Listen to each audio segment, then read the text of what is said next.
Alright guys, TacticalRab back again today. Hope you're doing well and enjoying your day so far. On OpTic Texas giving a big news update last night on the status of iLLeY returning to Texas in time for next weekend's Major 2 qualifiers, probably meaning that Scump will not have to step back into the team for Major 2 in Boston, but also Dashy late last night on stream throwing a couple more strays the way of Rambo as we get more information that he's either moved or been moved to a general management position at OpTic Texas. Very much enjoyed your thoughts in the comments below. Hit the like button if you enjoy. Subscribe if you're new as always. I'd greatly appreciate it. First of all, we've got to discuss Rokkr versus FaZe. This was a surprising result for sure. I thought FaZe would handle business here. Okay, it's possible it goes the distance, but the way it ended was really remarkable. Game 1 at Rokkr won at map 1 hardpoints. Can you actually believe it? They almost choked it, to be fair. They probably had it in the bag on Fortress. It went so mixy like Fortress, man. It's absolutely chaotic to watch. And I don't know what FaZe were really thinking here with the vetoes, to be honest. I'm not sure they made the right decisions. I mean, the map 1 they played, and then game 2 was on Hotel. And that was okay, right? But then game 3 was Fortress Control. Not really a map that I'd, think they want to be playing, because it's just so 50-50, it seems, with the way the spawn traps work and all this.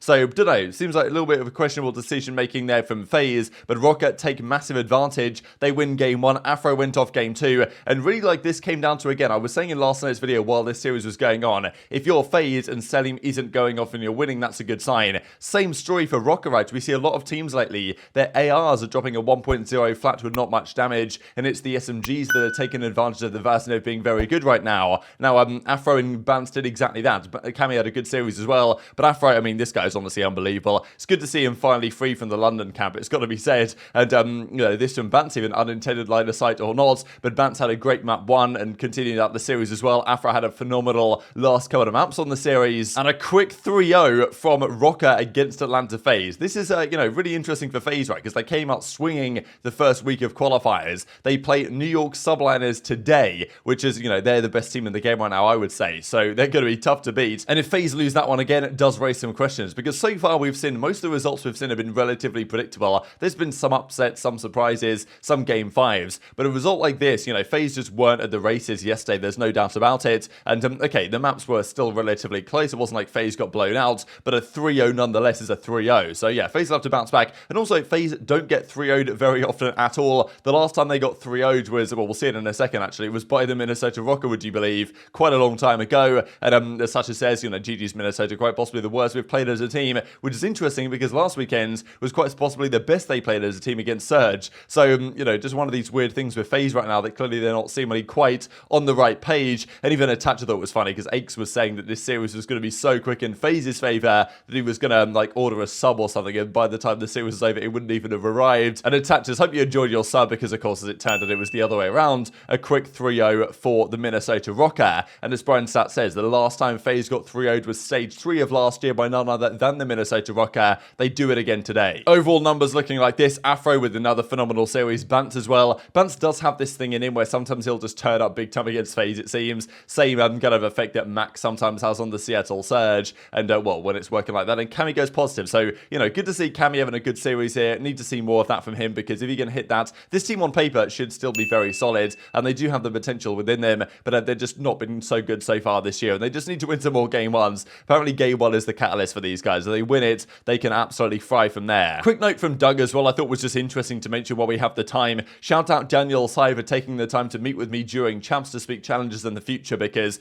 I think we remember Doug talking to Daniel Sai at the time and giving his thoughts on challenges, the way that it should develop going forwards. And it does seem like many of those questions that Doug has raised have been answered. And also, I don't know, it seems like right now Connor's in a pretty exciting spot. Yes, Scump's retired, but the watch parties, all this, there's so many positive attributes, and Doug says that he was very receptive and took action on just about everything. So good to see from that side of things as well. Let's talk OpTic then, because, well, speaking of the Scump watch party, this I thought was hilarious from Scump. I mean, look at this guy. He's, showing everyone how to snake behind the couch. This was even a better angle, actually, right here. It's only a couple of seconds long. But, yeah, Cellium was obviously not taking enough notes from this one going into their series up against the Minnesota Rokkr. But the other thing that Scump mentioned last night was about the iLLeY stuff. He was kind of like, okay, what's going on with iLLeY? Hex then asked Paige, and she said, yeah, iLLeY's getting out here soon. Worst case scenario, he gets here on the 26th, which I'm pretty sure is this Thursday. But there's a chance that he gets to Texas before then. So seemingly the visa has either been approved or it's just about to get approved, and there's no further problems with iLLeY, it seems. So he should be in Texas over the coming days. Be respectful, man. They're about to play a match. Hold on. Let me make sure the mobile cam's ready. We'll get in there. Hey, relax.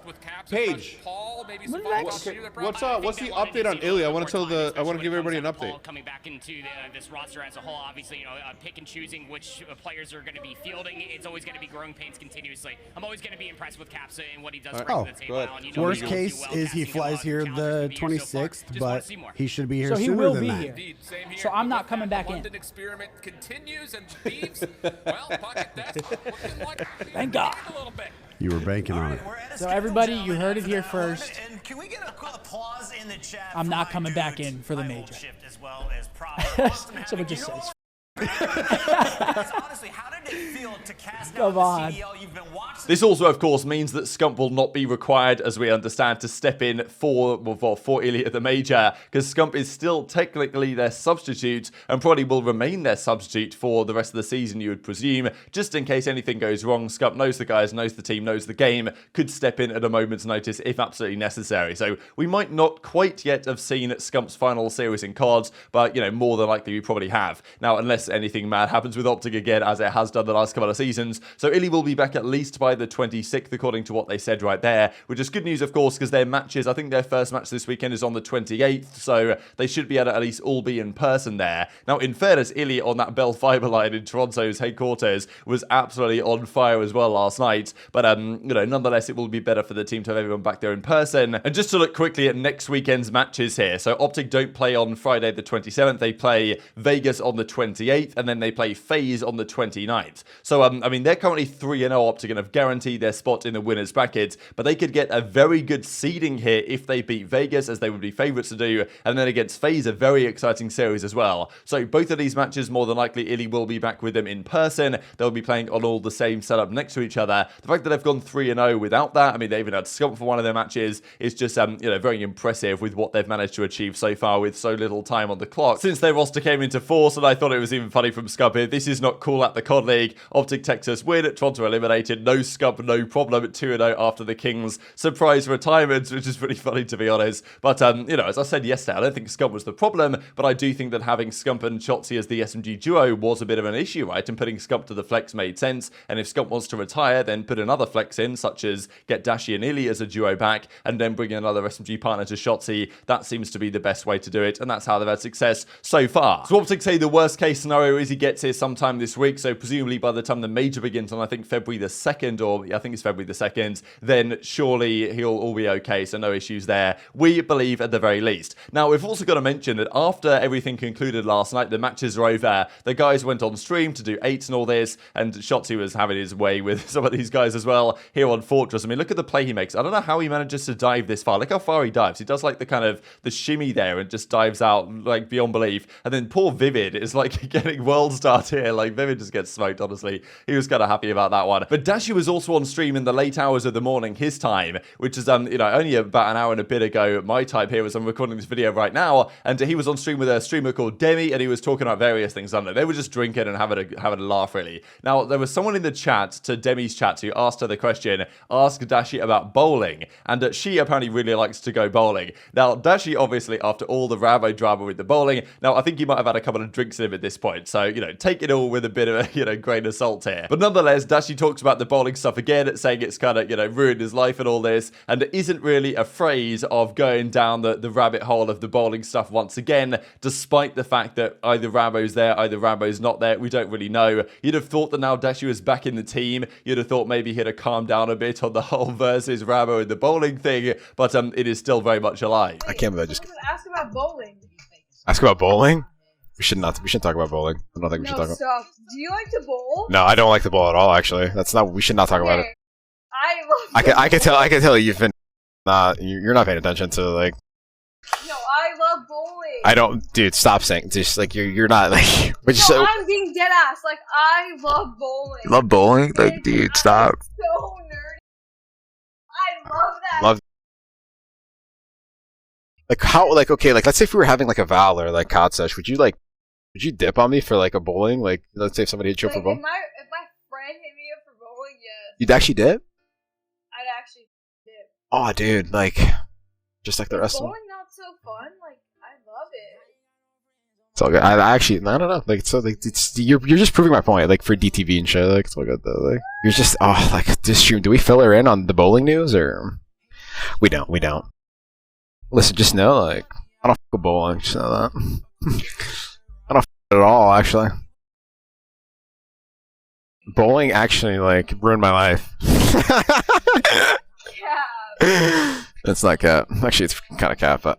So I thought that was pretty funny, to be honest, right? I mean, yeah, Dashy didn't really have to go down the route of the bowling stuff, and there was the first part, there was the second part, and yeah, she didn't really understand, at least at that time, exactly what was going on here, and before I think he told her the story. But yeah, so clearly, if Rambo was very much back involved in their day-to-day team environment, and they'd made up to a certain extent, you would think that maybe Dashy would have approached that situation differently. It's not like he's, you know, gone absolutely outrageously rogue as he did a few days ago, like last Friday, I guess, when the whole Dashy versus Rambo thing first kicked off, but still, it's obviously continuing and continues to be a problem in Dashy's mind. I mean, as he straight up said, would you leave me if we were playing a game to go bowling? And she was like, yeah, and he was like, okay, well, I've heard that one before. So he's definitely not shutting down the frustrations he had with Rambo as a coach. Now, one thing to note here on Rambo's profile, because yesterday in the video, I think it also had GM in his Twitter bio here, but I don't believe I mentioned it or even noticed it at the time. So I believe that they have, well, I think he's put this in here relatively recently over the last couple of days. I tried to look on Spoonbill, but it doesn't seem to work for me for some reason, so I couldn't really find out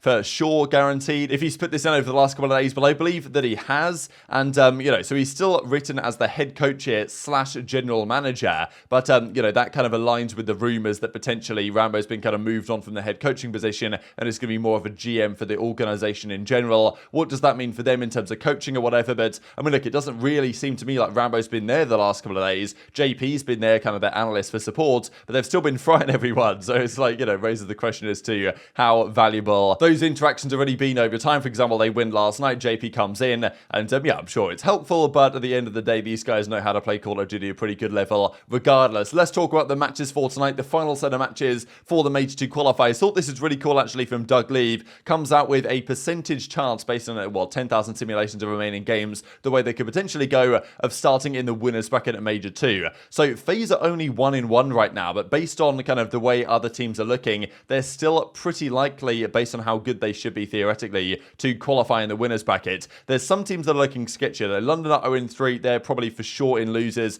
Thieves are 1-3, which puts them in a tough spot. They've got to win their match next weekend, which is against Boston, which is not going to be so easy, and then they've probably got to hope for some other things to go their way. London are for sure in losers. Seattle at 0-3 are almost certainly in losers as well. Now, New York are for sure in winners, pretty much. OpTic are guaranteed after their performance yesterday. So this is kind of what it looks like now, and after today, I'm sure it might be a slightly different story as well for the winners bracket spots for the major. And we'll see if again today with Vegas playing, we managed to get the second time ever in CDL history with TJ having his camera on for the online matches. These are the 3 games then of the day. Vegas versus London. The last game of the day is a banger really, and I don't really know how to call the second game of the day either. But Vegas versus London, I think Vegas should take care of business here. Like, their search and destroys are so strong. London are just bad in all the game modes right now, so I'll take Vegas 3-1. I'll take them to actually win a respawn game 4. Guerrillas versus Minnesota was actually really interesting because Rokkr looked great yesterday, and I think I'm going to take them to win as a result. But Guerrillas also were really good in their respawn last week, but I think Rokkr should be